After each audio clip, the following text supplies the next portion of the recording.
podcast to help you unlock a life of balance, fulfillment, and joy. I'm Kayla Sweet, and together we are going to have fun and create change from the inside out. I'm so glad you're here.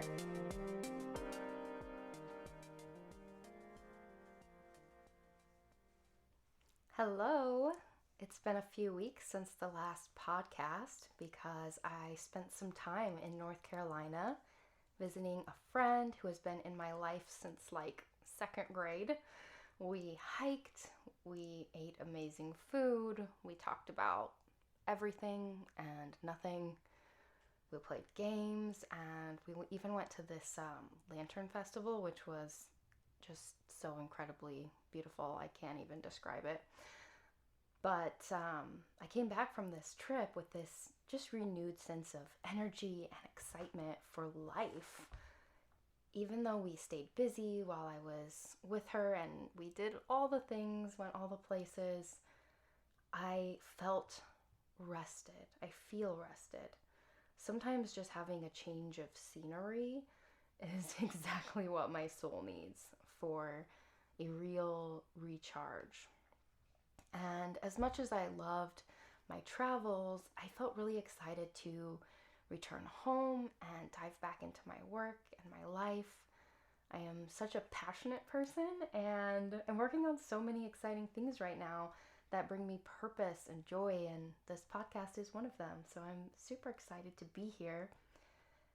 But today we're going to talk about something really powerful in my life and something that's really important to people that are dealing with stress, recovering from burnout, and that is boundaries. And the reason I came back from my trip thinking about this topic of boundaries is because coming home from a vacation and feeling rested and excited to return to my life, that's not how things always were for me. There were many times in the past when returning to my life after time away was like the Sunday scaries multiplied by 1,000. So, what has changed? Well, over the last 5 years or so, I've really learned to cultivate a life that I don't need to run away from, that I don't need to vacation from. And it sounds cliche, but it's true.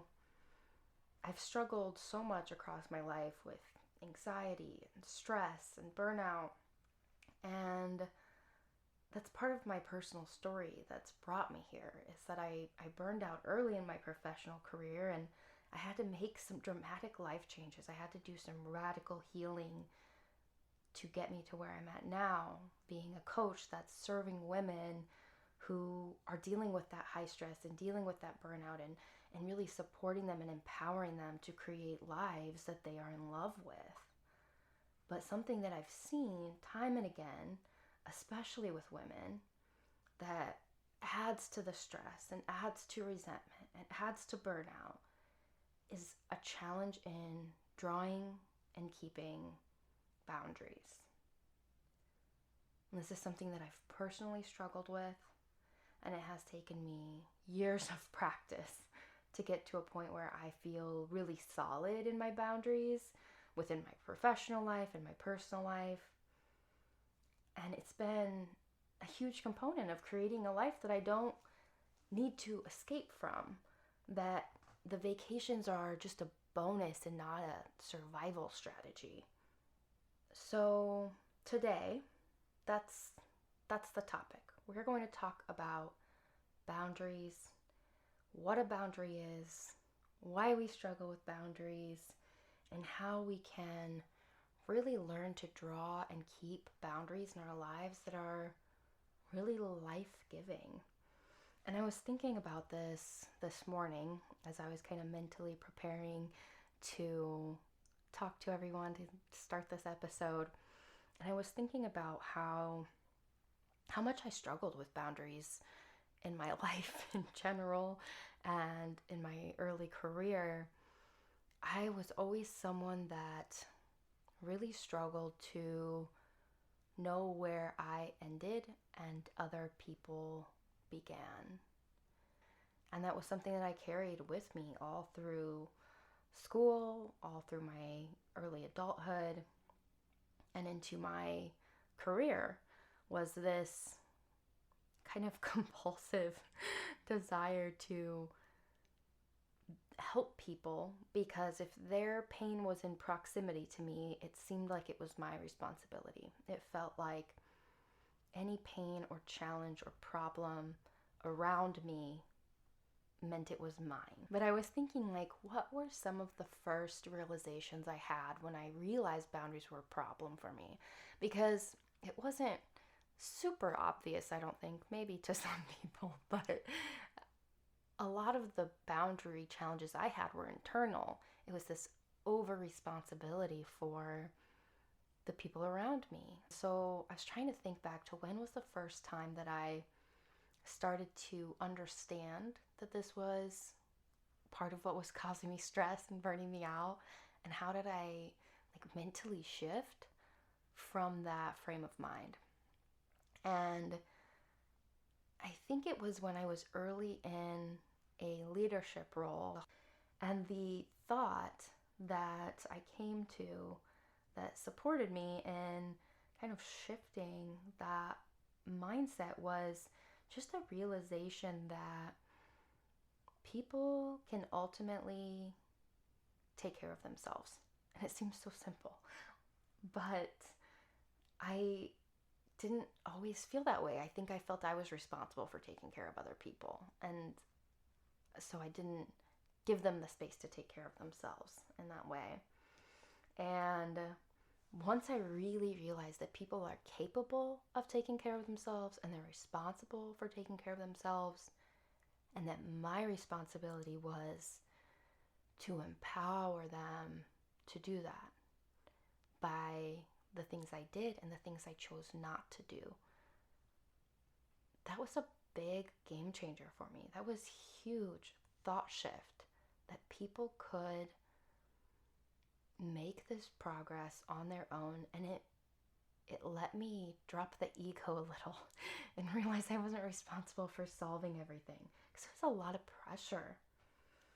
So this is a little opening story about how a minor shift in how I thought about the people I was relating with, and how I thought about what we are and aren't responsible for.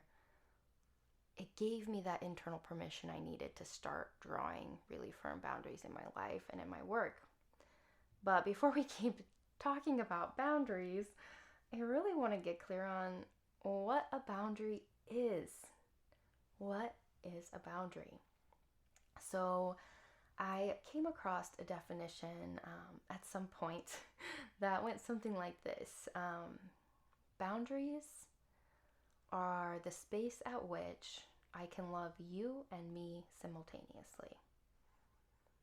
And I don't remember where this came from, but I've really adopted it into my own way of looking at the world and looking at boundaries, because I really see boundaries as just that.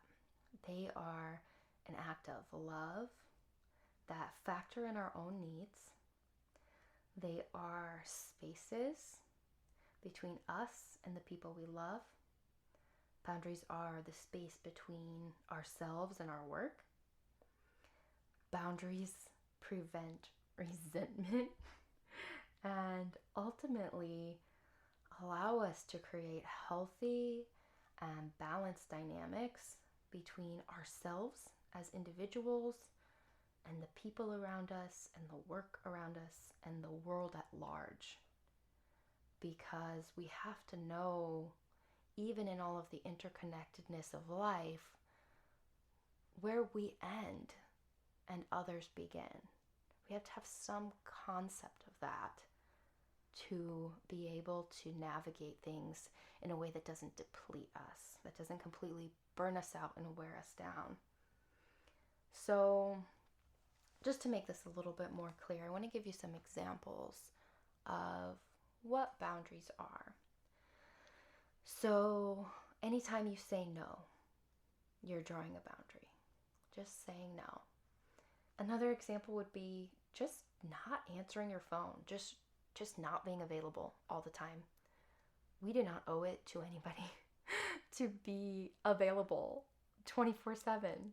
We have the right to be unavailable. We have the right to rest, to not be in constant contact with the outside world, whether that's over text messages or phone calls or social media.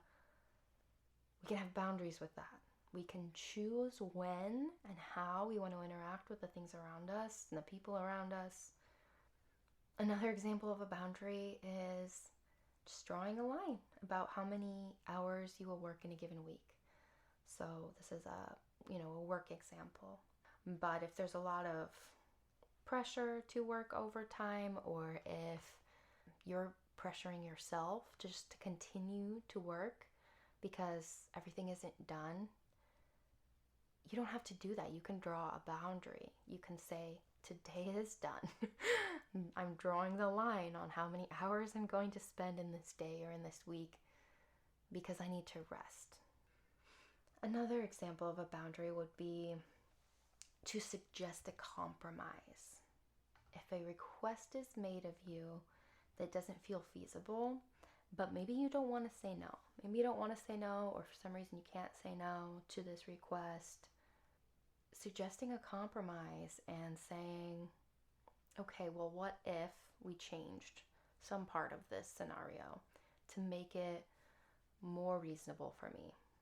Asking that question and suggesting that compromise, working toward a compromise with someone else to serve your health, your well-being, your dreams, your desires, whatever you need, that's a boundary.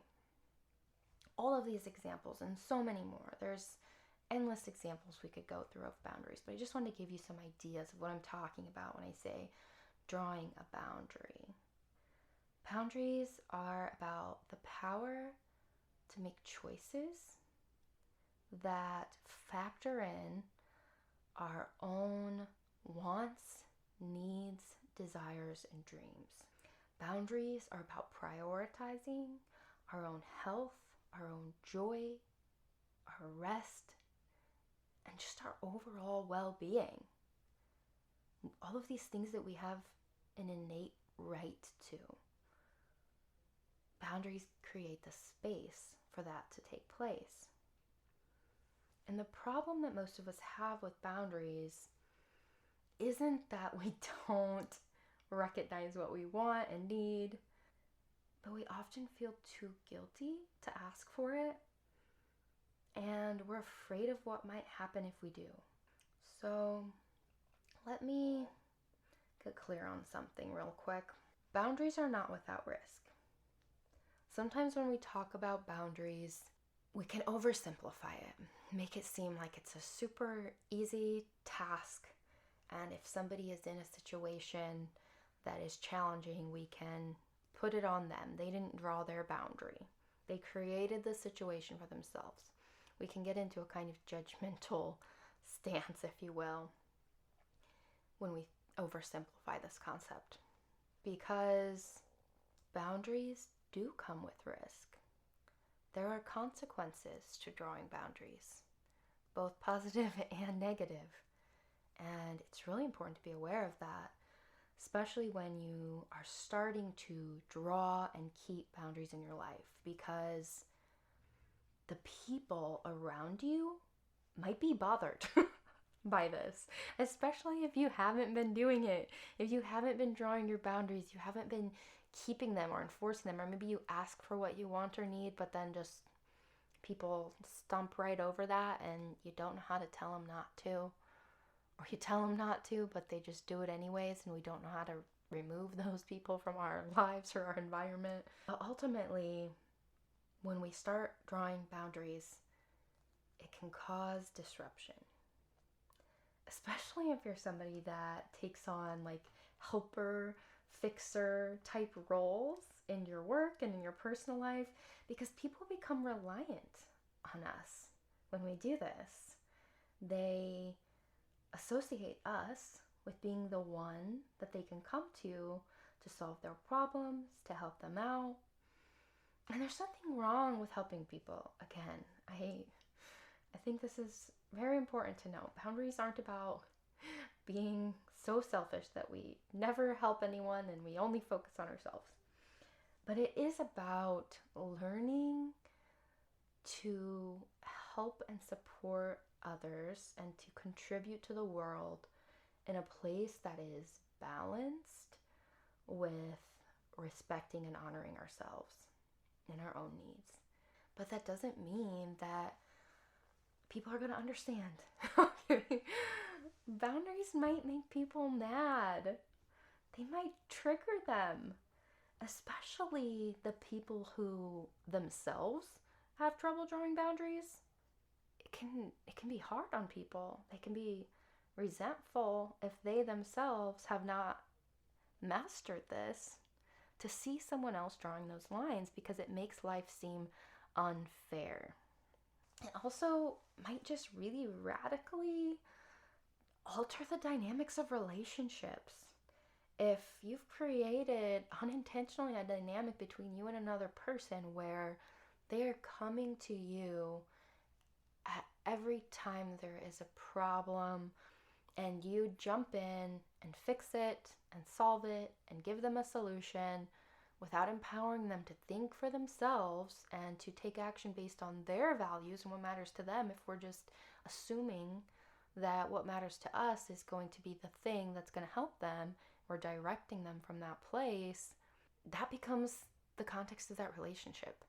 Not to say it's always that cut and dry, and there might be multiple people that, people get into patterns with, of turning to when things go awry. But when you're in these patterns with people, it's the responsibility of the person who has served as the helper or the fixer to step back and realize that while that might have once served the relationship, it's not going to serve it indefinitely. It is up to that person to draw the boundary and to empower the other person to make choices and make changes and take action from their own seat of personal power in their lives. We kind of remove people's power when we do too much for them that they are completely capable of doing for themselves. We don't always see it that way. We think we're helping. So another example, when you're starting to draw boundaries, if you're doing this at work, if you're starting to draw boundaries with your work, that might come as a surprise to your colleagues and your supervisors. And depending on the work culture you're in, you may or may not get support around this.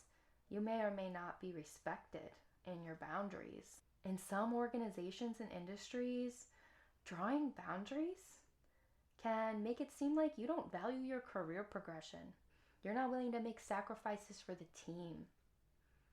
That's a risk. That's a very real and tangible risk. And I'm very lucky to have worked in industries that when I have expressed what I've needed, when I've been able to do that, when I've known what I needed, that they've been able to hold space for that and give me permission for that. That's not the case for everyone. That's not the case in every workplace. So if you know that you work somewhere where boundaries are not respected, you need to keep that in mind.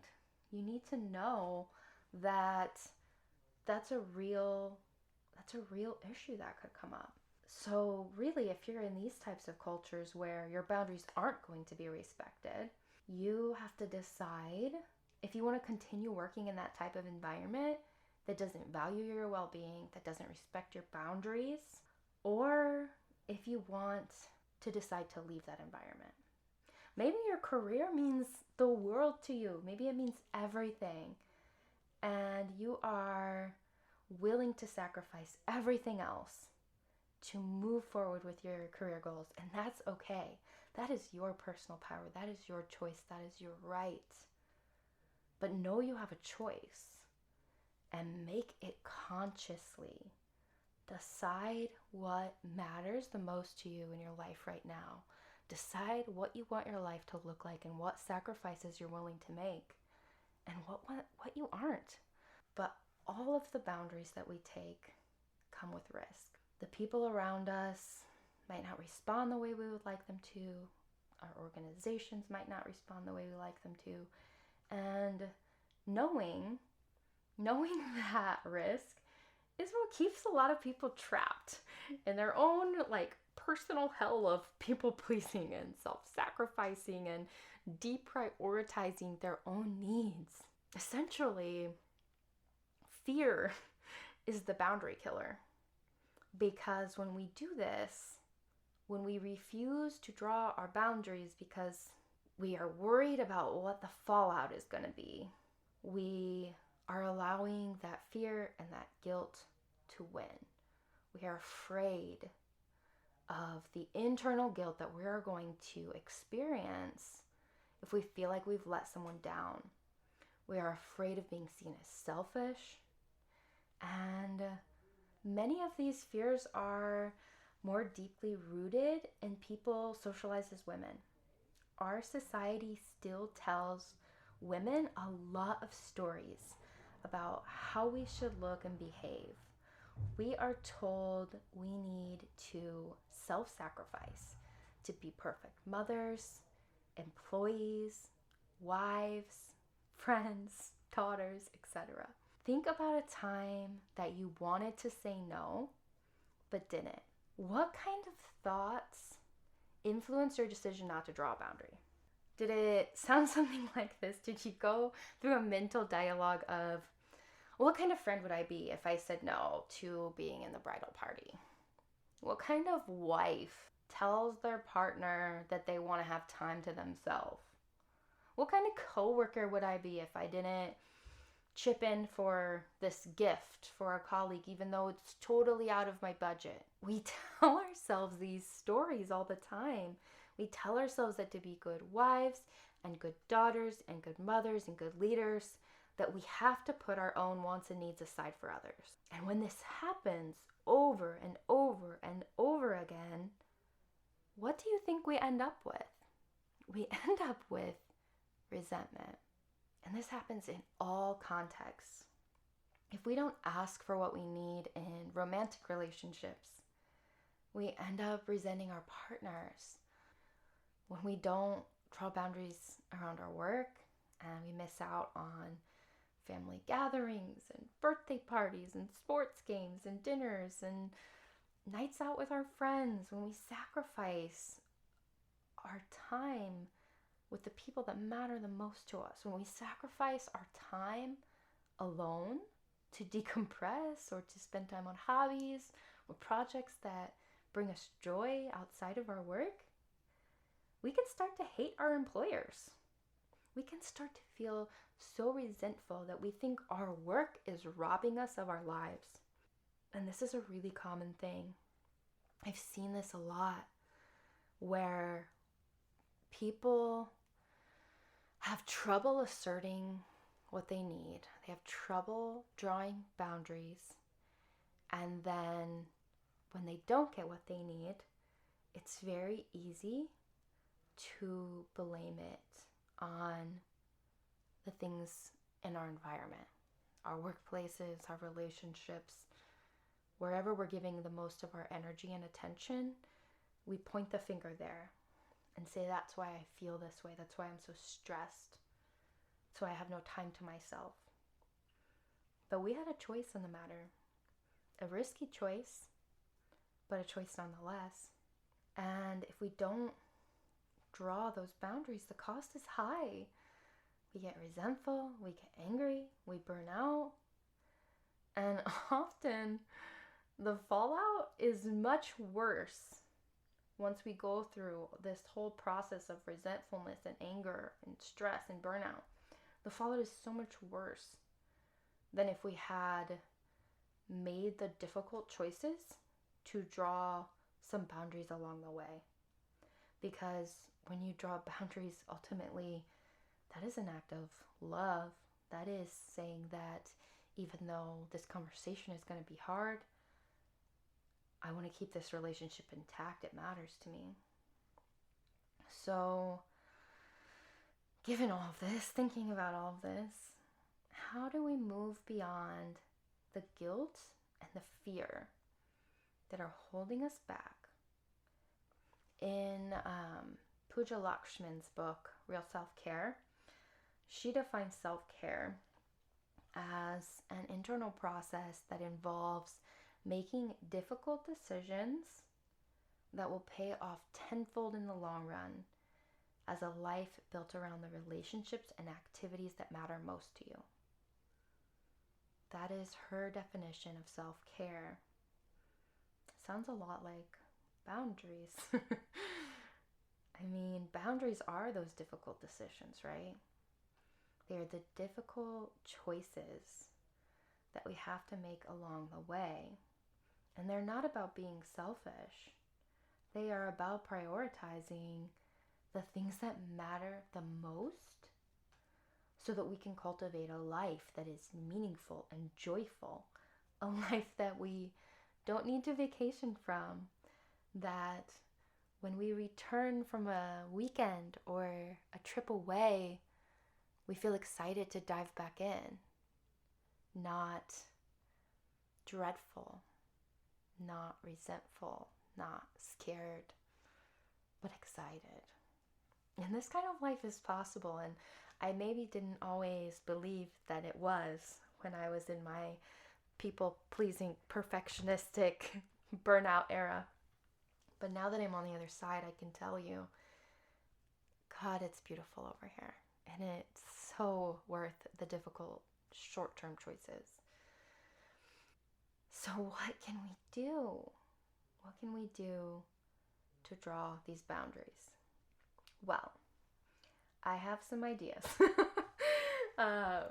There are ultimately 3 places that you can start when it comes to starting to draw boundaries in your life. And I'm going to just go through this list that I came up with one at a time. They're very, very well-researched suggestions. So the first place you can start, the first thing you can do to draw better boundaries in your life is to deal with the guilt. Take a close look at the guilt that is guiding your decisions. Get familiar with it. Be curious about it. If you feel guilty saying no, prioritizing yourself, drawing boundaries, it is time to get clear on why. It is time to figure out what stories you're telling yourself that are holding you back from prioritizing yourself.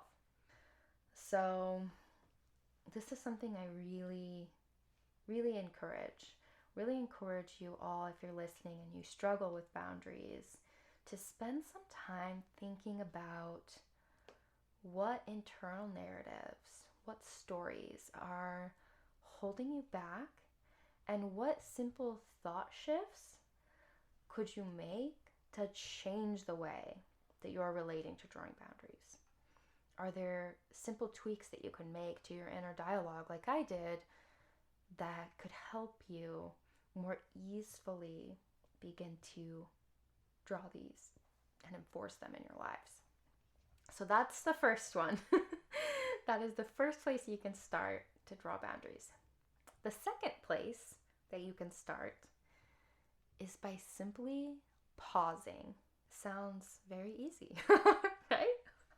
Well, maybe it's a little harder in practice, but often when we are failing to draw a boundary and we're reacting impulsively to things that people are asking of us, we are just like saying yes before we even realize that saying no is a choice. When we are in these patterns, our power and our choice really unfolds in the pause, so that we aren't impulsively or reactively saying yes, but we are taking space intentionally to think about it. I want you to try this the next time a request is made of you. So somebody asks you to do something, to help out with something, to help them, or take on a project, whatever it might be, work or home, you can use it anywhere. Take a deep breath, pause, hold your tongue. Don't let words leave. Just give yourself a second to think about the request in a few ways. There's a few questions that you can ask yourself when a request is made of you. So the first question is, Does this align with my values, goals, and priorities right now? The next question you need to ask yourself is, does the thought of saying yes excite me? And then another question you need to ask yourself is, do I have the capacity? Do I have the space in my life right now to do this thing? Or if the answer to all of these things is no, it doesn't really align with what I want right now. No, I'm not really excited about the thought of saying yes. No, I don't really have the capacity. Then we should just say no. No is the answer. That's how you know. So get comfortable taking a pause and really evaluating the cost before you make a commitment. All right. One more place you can start if you are ready to draw boundaries in your life. The last suggestion I have is to say no. I know, it's so incredibly simple and so incredibly hard. And you might notice a theme in all of these. If we deal with the guilt, if we take the pause, they might be leading us down the path to say no. And we've already dug into this a bit today, but I do want to just expand a little bit more. So many of us hate saying no. It is uncomfortable and we just don't like it. We don't want to do it. We've almost made our no's, when we say no, we've made that into like these little failures, these little regrets, when they should be like wins. Those should be little celebrations, little moments that we took full control of the power of choice and the power of self-love. And to be honest, saying no isn't just for us. Oftentimes, if we are not in a place, if we don't have the capacity to do something, then the most kind and loving and respectful thing that we can do for someone else is to say no. Saying no is telling the truth. Saying no is being authentic and honest and real. Get comfortable saying no. Because when you do this, your yes means more. Your integrity increases when you are honest about what you can and can't do. Besides, saying no is essentially one of three choices that we have when a request is made of us. That's right. You've got three choices. Anytime somebody makes a request of you, asks something of you. The three choices we have when something is asked of us are to say yes, say no, or negotiate. So obviously we've talked about saying no in some detail now. Sometimes we do want to say yes. Sometimes we have the capacity. Sometimes it aligns with our goals, values, priorities. Sometimes, especially with like work situations, we might not be able to say no. If you can't say no, maybe this is something you're being voluntold to do, or something that is being added to your plate. It's now part of your job description. It's just something that you don't have a choice in. That happens, right? If that's the situation, this is where the power of negotiation comes in. Negotiation means you still have choice, you still have power, you can still pause. It means that you can take the time to ask questions and come up with some kind of a compromise that will work both for you and for the person making the request. That is where your power is. Even when you can't say no, you still have power. You still have the ability to make a choice, to prioritize yourself, and to draw a boundary. So ultimately, whether you choose to say yes, no, or negotiate in any situation, the power is in the choice. And it's in recognizing that you always have one. Even when it doesn't feel like it, remind yourself, anything you do, you choose. We have choices every day, every moment we make a choice. How we're going to show up, what we're going to say yes to, how we're going to prioritize ourselves, all of these things. Those are my 3 suggestions.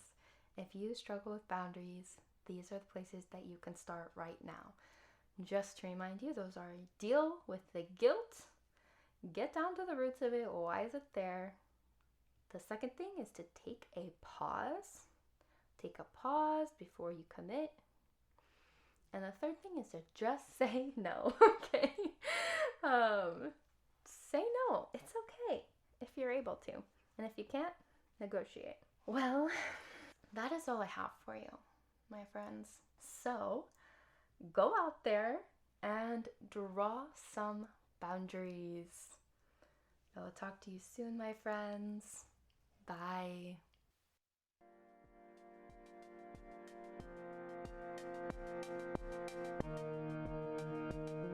Thank you for listening. If you want more resources on thriving in your life or want details on working with me, check out my website at internallyguidedleadership.com or follow me on Instagram, Facebook, or TikTok at internallyguidedcoach. Be gentle with yourselves out there, and I'll talk to you next time.